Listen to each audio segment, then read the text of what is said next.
زید بن عبداللہ اپنے باغ کو پانی دے رہے تھے تو کسی نے جا کے بتایا کہ حضور کا وصال ہو گیا۔ انہوں نے ایسے ہاتھ اٹھا لیے اور کہا اللہم اذہب بصری حتی لا ارا بعد حبیبی محمد احد، اے اللہ مجھے اندھا کر دے، میری آنکھوں کی بینائی اچک لے۔ یہ آنکھیں رکھی ہی اس لیے تھیں کہ تیرے محبوب کو دیکھتا تھا، اب حضور چلے گئے ہیں تو میں نے ان چراغوں کا کیا کرنا ہے۔ حضرت حسان بن ثابت نے جو اس وقت اشعار کہے، کہتے ہیں کاش کہ کوئی کالا سانپ مجھے ڈنگ مار جاتا اور میں دوسری سانس نہ لیتا۔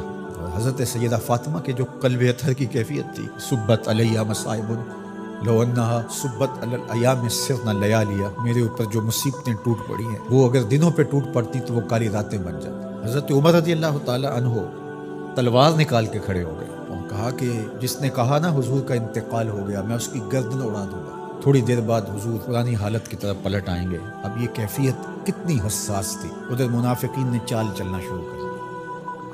انہوں نے کہا حضور کے دم سے ساری رونقیں تھیں، اب وہ چلے گئے تو اب کس نے نمازیں پڑھنی ہیں، اب کس نے روزے رکھنے ہیں، اب کون جہاد پہ جائے گا۔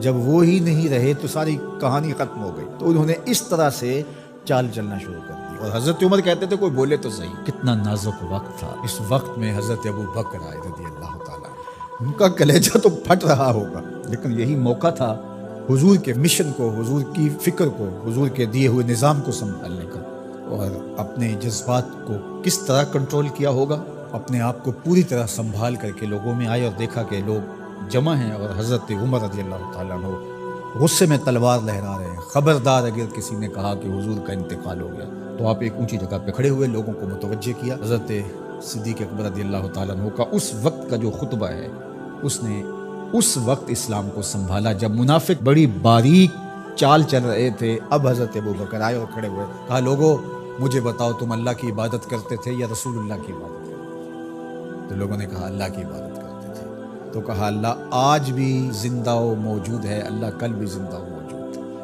وہ حی ہے لا یموت ہے، اللہ اکبر۔ پھر انہوں نے وہ آیت کریمہ پڑھی وما محمد الا رسول قد خلت من قبلہ الرسل، اور صحابہ فرماتے ہیں ہمیں لگا کہ جس طرح یہ نازل اسی وقت کے لیے ہوئی تھی، اور پھر لوگ سنبھلے۔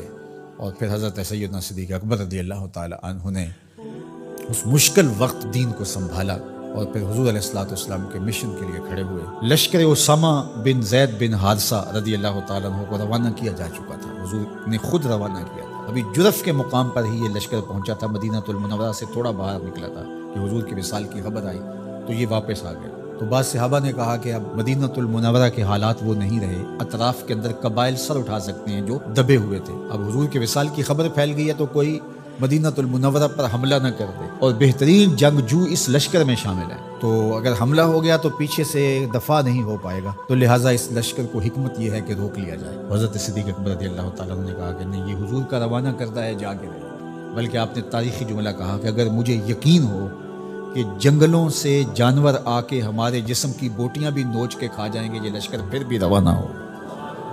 لوگوں نے حضرت عمر سے کہا کہ ضرور لشکر کو روانہ کریں، لیکن حضرت ابو بکر رضی اللہ تعالی عنہ سے اتنا کہیں کہ امیر لشکر کو معزول کر کے کوئی اور قریشی سردار بزرگ اس کا امیر بنا دیا جائے۔ 9 عمر لڑکا ہے، دوسرا غلام زادہ ہے، تو بڑے بڑے قریشی سردار اور جنگجو ان کی قیادت کو قبول کرنے سے انکار نہ کر دیں۔ تو وہ گئے اور جا کے کہا کہ بڑے بزرگوں کی یہ رائے ہے کہ آپ ضرور لشکر کو روانہ کر دیجئے، لیکن اتنا کیجئے کہ امیر لشکر کو تبدیل کر دیجئے۔ حضرت صدیق اکبر کے چہرے پر جلال آ گیا اور آپ نے جو جملے کہے وہ اتنے سخت تھے، ثقلت امک یبن خطاب، اے خطاب کے بیٹے تیری ماں تجھ کو روئے، استعملہ رسول اللہ وقد تامرنی ان اعزلہ، ان کو امیر لشکر اللہ کے رسول نے مقرر کیا ہے اور میں کون ہوتا ان کو معزول کر دوں۔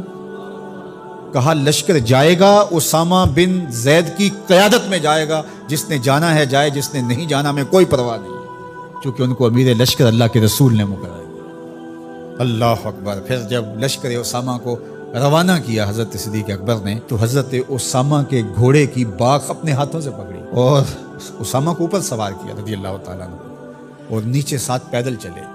اللہ اکبر۔ اور ساتھ یہ کہتے جاتے تھے اسامہ تو وہ ہے جس کو میرے رسول نے مقرر کیا۔ اور پھر یہ لشکر کامیاب اور بامراد ہو کے لوٹا۔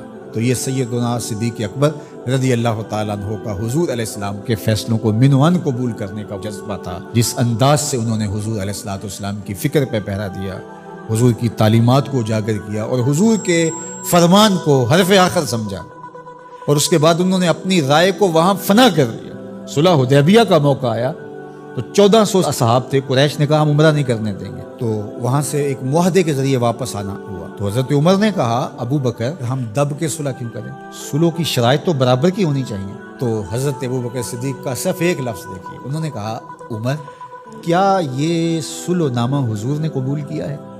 کہا کیا ہے۔ کہا ہوا رسول اللہ، کہا وہ اللہ کے رسول۔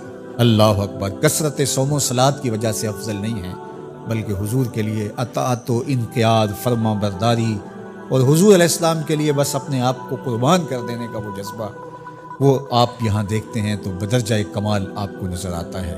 فرمایا کہ میں اللہ کے علاوہ اگر کسی کو خلیل بناتا تو وہ ابو بکر کو بناتا، لیکن میرا خلیل اللہ ہے۔ اللہ اکبر۔ امن الناس بر مولائے ما، کلیم اول سینائے ما، ہستیو کشت ملت راچو ابر، ثانیے اسنین و غار و بدر و قبر۔ دیکھیے کہاں کہاں حضور کی قربت۔ یہ شک ہووی تے چل مدینے، جے شک ہووی تے آ تک لے جوڑ مزاراں دا بن یار نبی دے۔